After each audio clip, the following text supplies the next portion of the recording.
يا راغبا في كل علم نافع. ينمو العلم ويتقدم بتقنياته ومجالاته، ومعه نطور أدواتنا في تقديم العلم الشرعي. أكاديمية زاد أكاديمية ينبوعها صاف ليروي غلة الظمآن، والسنة الغراء شارحة له، فهما لنا من ربنا وحيان. بشرى لنا زاد أكاديمية للعلم كالأزهار في البستان.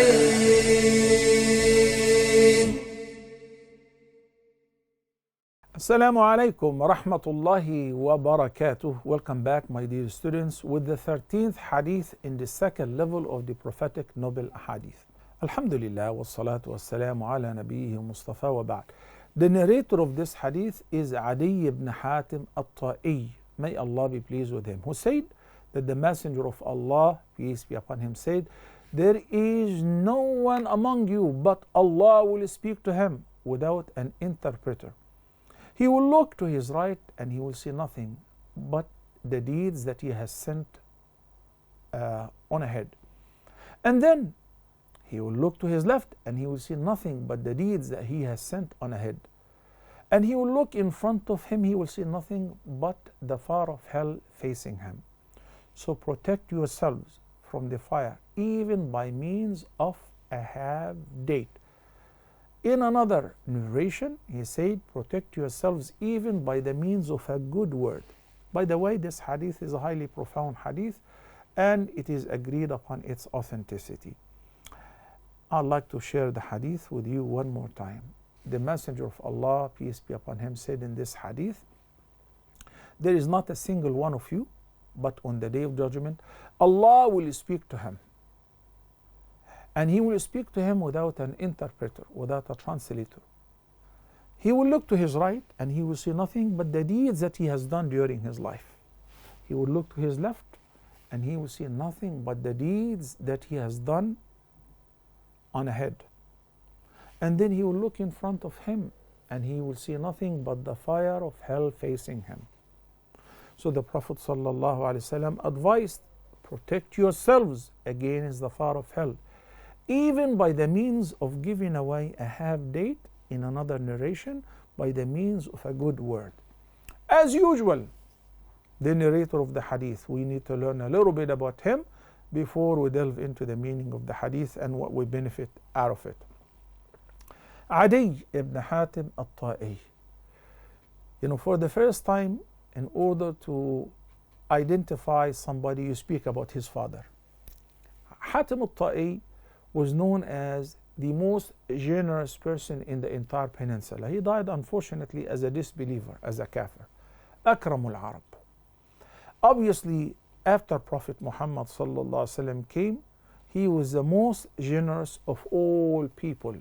كان النبي صلى الله عليه وسلم أكرم الناس, the most generous. He never said no to anyone who is asking for help or for food or for money or for amount, as long as he's got the means, sallallahu alaihi wasallam. Or he would recommend him to somebody else to assist him and so on. So Adi is the son of Hatim al-Ta'i. When you type down Hatim al-Ta'i, you hear amazing stories of generosity. He would offer great hospitalities to people whom he doesn't know in the desert. His son had become Christian.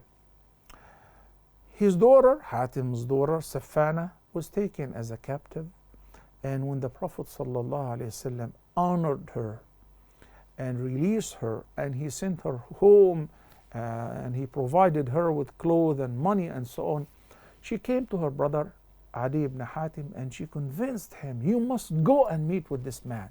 This is not a regular king. He is not a tyrant. I'm sure he's a true prophet. You need to go and meet with him." And Adi ibn Hatim al-Ta'i have adopted Christianity, and he was very intelligent, he was very well spoken.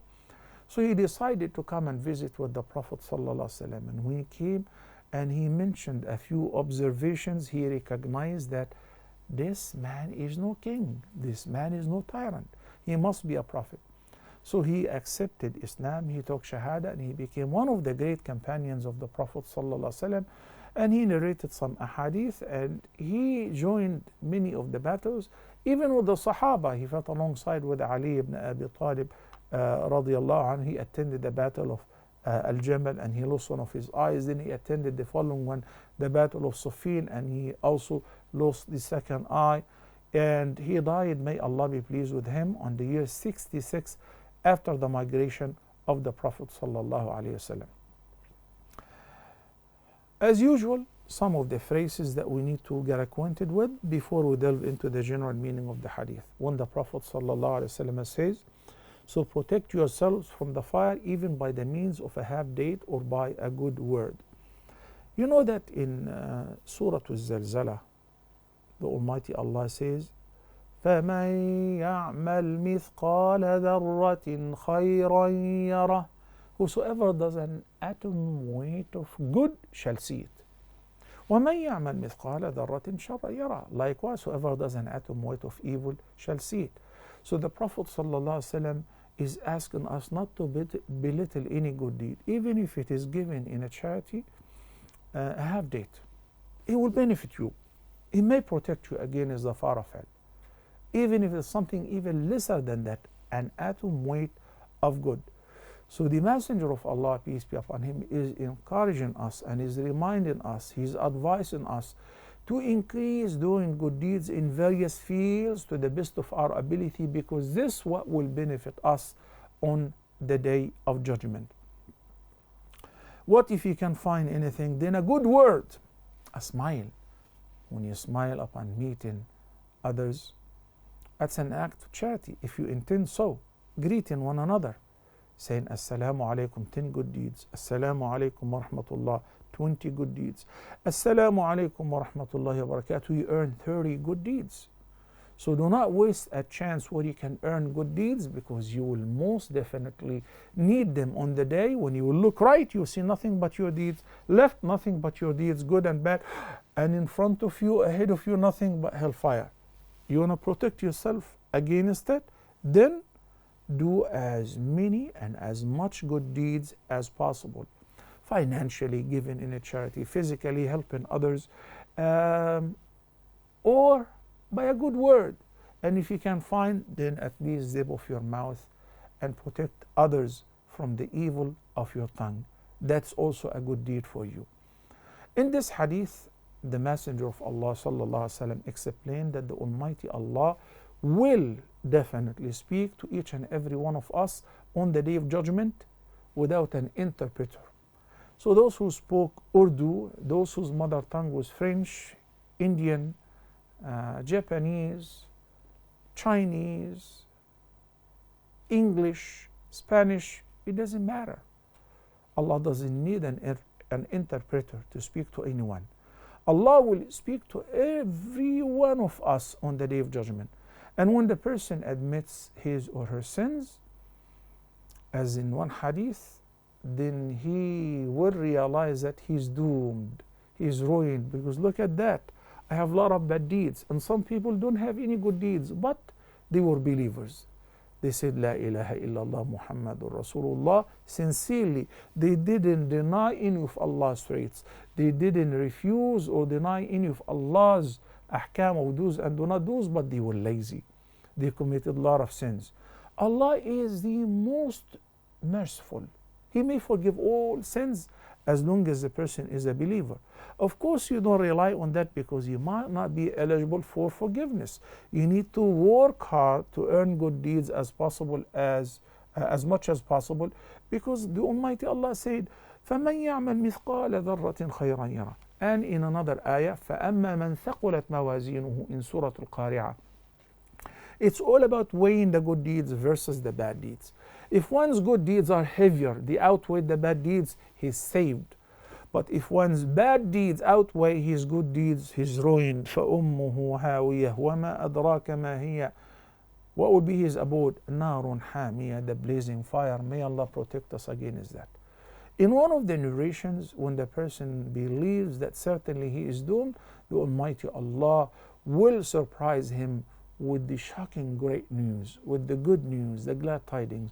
Well, I conceal your sins for you in the former life, and today I will forgive them all for you, upon His will. But how do I know that I will be that person? I need to strive hard and not to rely on the fact that I might be forgiven, because I might not be forgiven. So I need to show Allah the Almighty that I'm a devout servant of His. I do my level best.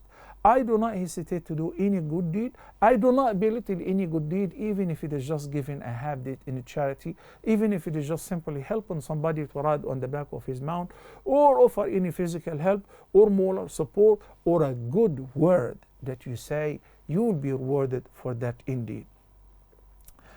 This hadith, brothers and sisters, is agreed upon its authenticity, and it's a solid reference that affirms what the Almighty Allah stated in the Quran, the trait of Allah, which is Al-Kalam. What is Al-Kalam? Speech, that Allah speaks. How does He speak? I don't know. He didn't tell us. وَلَمْ يَكُنْ لَهُ كُفُوًا أَحَدٌ. No one is ever equivalent to Him nor comparable to Him. And in Surah Ash-Shura, verse number 11, He said, لَيْسَ كَمِثْلِهِ شَيْءٍ وَهُوَ السَّمِيعُ الْبَصِيرُ. So I don't want you to imagine that He speaks like us. He speaks, but how? We don't know. وَكَلَّمَ اللَّهُ مُوسَى تَكْلِيمًا. Allah said He spoke to Moses in speech, in words, but how? We don't know. So we believe that Allah has affirmed to Himself the trait of the speech, and the Quran is His word. Allah said in the Quran, حَتَّى يَسْمَعَ كَلَامَ اللَّهِ وَإِنْ أَحَدٌ مِّنَ الْمُشْرِكِينَ اسْتَجَارَكَ فَأَجِرْهُ حَتَّى يَسْمَعَ كَلَامَ اللَّهِ. So Allah described His Quran as the speech of Allah, the words of the Almighty Allah. So we must believe so. We don't believe that Allah the Almighty doesn't speak like Mu'tazila and Jahmiyyah and those deviant sects. We don't believe that Allah has created the Quran, because this is not the belief of the Muslim Ummah. The mainstream Muslim Sunni Ummah will believe that the Quran is the verbal word of the Almighty Allah. He spoke it, He revealed it, He spoke it to Jibreel, Jibreel spoke it to Muhammad sallallahu alaihi wasallam, and Muhammad, peace be upon him, recited it before us, and this is how we learn it. So we got to understand that we must affirm to the Almighty every trait that He described Himself with and affirmed to Himself, whether in the Quran or in the sound Sunnah, like in this hadith, without trying to give it a different interpretation. We learn from this hadith such beneficial lessons, such as that in Surah Al-Inshiqaq, the Almighty Allah says in verse number 6, chapter number 84, يا أيها الإنسان إنك كادح إلى ربك كدحا فملاقيه. O mankind, indeed you are laboring, striving towards your Lord with a great exertion, and you will definitely meet. وَأَلَيْسَ لِلْإِنسَانِ إِلَّا مَا سَعَى. Everything that you've done, وَأَنَّ سَعْيَهُ سَوْفَ يُرَى ثُمَّ يُجْزَاهُ الْجَزَاءَ الْأَوْفَى. You will be recompensed for every pursuit, for every action, for every intention of yours on the day of judgment. So that's why one has to be very keen to sincere his or her intention and to do as much good deeds as possible. And in case that we're indulged into sins and committed mistakes, to rush to seek forgiveness and repent unto Allah subhanahu wa ta'ala before we look around and we see nothing but only our deeds. Want to make sure that they're all good. Each person will be shown his deeds on the day of resurrection, so he will not see anything to his right or to his left but his deeds. Nothing will benefit you, nothing will harm you but what you've done, what you've exerted for yourself. Ibn Hajar al-Asqalani, may Allah have mercy on him, said this hadith urges us to give in a charity. Even if the charity is something very little, there is nothing insignificant before the Almighty Allah. Even if it is just simply a half date. If one cannot afford but that, it is sufficient and it is glorified by the Almighty Allah. The Almighty Allah will accept it in His own right hand and will grow it for one of His servants until it becomes as huge as the mountain of Uhud. Given with sincerity, and it is given from a lawful earning. Brothers and sisters, a good word may be a means of being saved from hellfire. And the best of the words and speeches is the remembrance of Allah. And the best of the remembrance of Allah is the kalima of Tawheed, to declare the oneness of Allah through saying La ilaha illallah, which is known as ta'liyah. So to say takbir, Allahu Akbar, tahmeed, alhamdulillah, to say tasbih, subhanallah, to say tahleel, La ilaha illallah, none have the right to be worshipped but Allah. That will definitely save us on the day of judgment. We have plenty of time in our hands. We can spend some time celebrating the praise of Allah, or enjoying what is good, or forbidding what is evil, or reading as much as we can of the word of Allah, the glorious Quran. That will appear as a huge asset of good deed on the day of judgment, which will definitely benefit us. We hope to be benefited out of that on the day of judgment. We hope that we meet Allah with no sins and only with good deeds. أقول قولي هذا وأستغفر الله لي ولكم وصلى الله على سيدنا محمد وآله وصحبه وسلم تسليما كثيرا. السلام عليكم ورحمة الله وبركاته. يا راغبا في كل علم نافع ينمو العلم ويتقدم بتقنياته ومجالاته، ومعه نطور أدواتنا في تقديم العلم الشرعي. أكاديمية زاد أكاديمية ينبوعها صاف ليروي غلة الظمآن، والسنة الغراء شارحة له، فهما لنا من ربنا وحيان. بشرى لنا زاد أكاديمية للعلم كالأزهار في البستان.